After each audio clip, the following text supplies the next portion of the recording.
Hi guys, it's Jamie from Jamie and His Whiskey. I'm back for my fourth review today and we're going to be looking at the Talisker 10. So sit back and enjoy.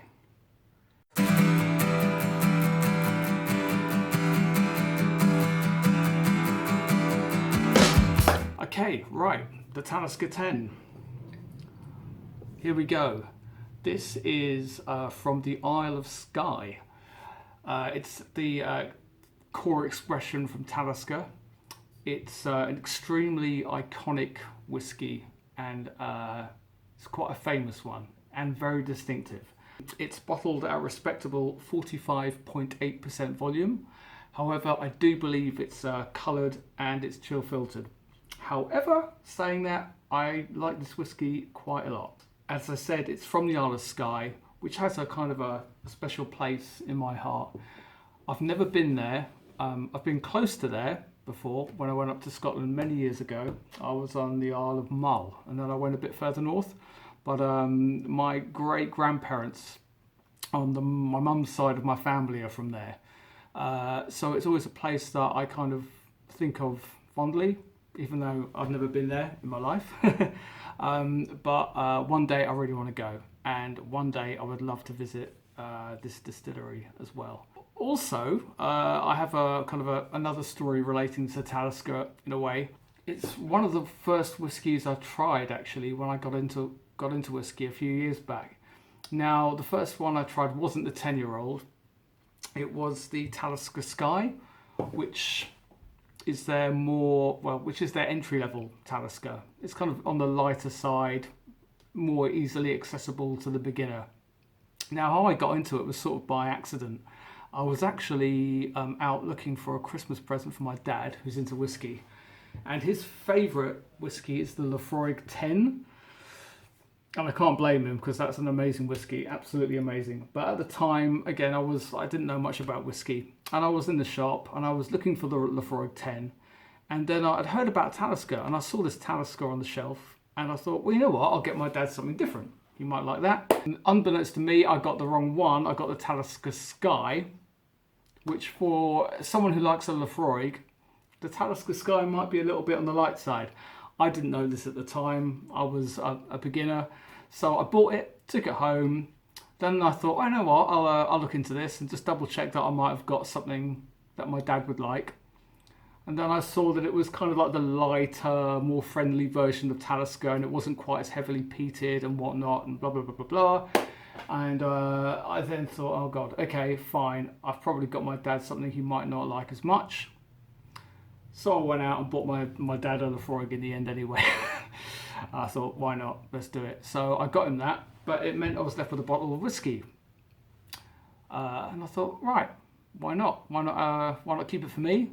Why not try it? And I'll just have it now and again if I fancy a tipple and, see what's what. Next thing I knew, I'm drinking one every couple of nights. I'm really enjoying it. I was new to the whiskey game, so I was adding water and, probably 70% of it was whiskey, 30% of it was water. So probably watering it down to like 25%, something like that. Yeah, through time, I just started adding less and less water until like maybe 2/3 of the way down the bottle, I was drinking it straight. And I was like, wow, this is lovely. I love this whiskey. I think I like whiskey now. And by the end, I was like, right, okay, I think I'm hooked. And that was the Talisker Skye. That was one of the whiskies that really got me into it. So a few months later, after trying several other whiskies, I went and bought the Talisker 10-year-old, which took me a little while to get into, to be honest, because as my review will show you, it's quite an intense one. But with a bit of practice, it's very rewarding and a tasty whiskey. So yeah, and I'm looking forward to reviewing this today. Okay. Love it, love it, love it, love it. Okay, so that colour you're seeing there, it's been coloured, so it's not the natural colour of the whiskey. Who knows how light it is before they colour it, but to be honest, I don't care that much. It's more about the taste for me. and the smell. Wow, okay. So first of all, it's a really, really pleasant nose. To me, it's a mixture of maritime characters and kind of like a salted caramel.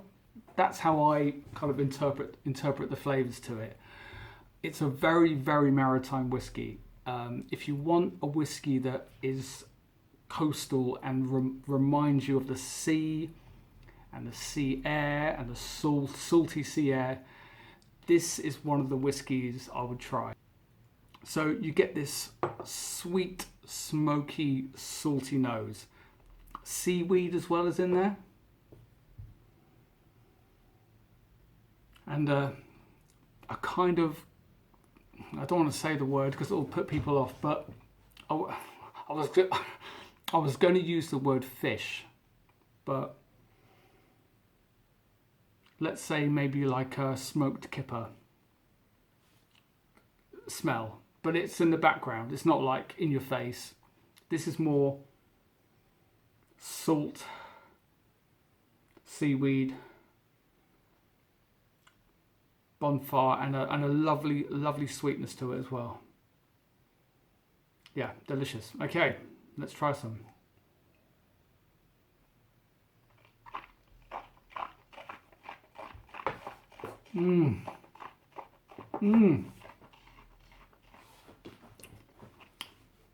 Oh, yes. Intense. Mouth-watering. It hits you. It hits you straight away with this intense, full mouthfeel, spicy, peppery, almost like chili. Coats your whole tongue. And an interesting thing with this whiskey I find is it makes the end of your tongue tingle for a bit. You get this tingly sensation, like this kind of like heat, but it's not a heat in the in the way that you'd think of like alcohol burn. Although there is a slight element to that, I would say. This is a slightly younger 10-year-old, if you know what I mean. This isn't a whiskey that you'll have if you just want something gentle and smooth. This one's got some rough edges to it, and it doesn't mess about. But I like it. I like it a lot. Again, I view it and interpret it as almost like a salted caramel taste with some seaweed thrown in, and then you've got this lovely peat smoke, like a live bonfire peat smoke in the background that sits, just dances perfectly with everything else in the glass. And then the finish at the end is just long and slowly fades out. It's got so much character to it. It really has, and it just sits on its own as a whiskey. It's so distinctive. It really is.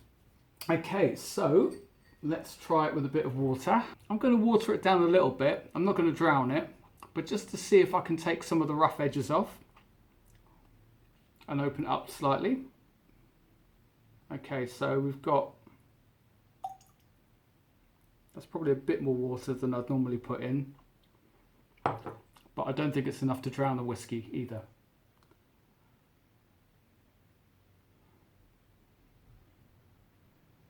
Well, what I've found is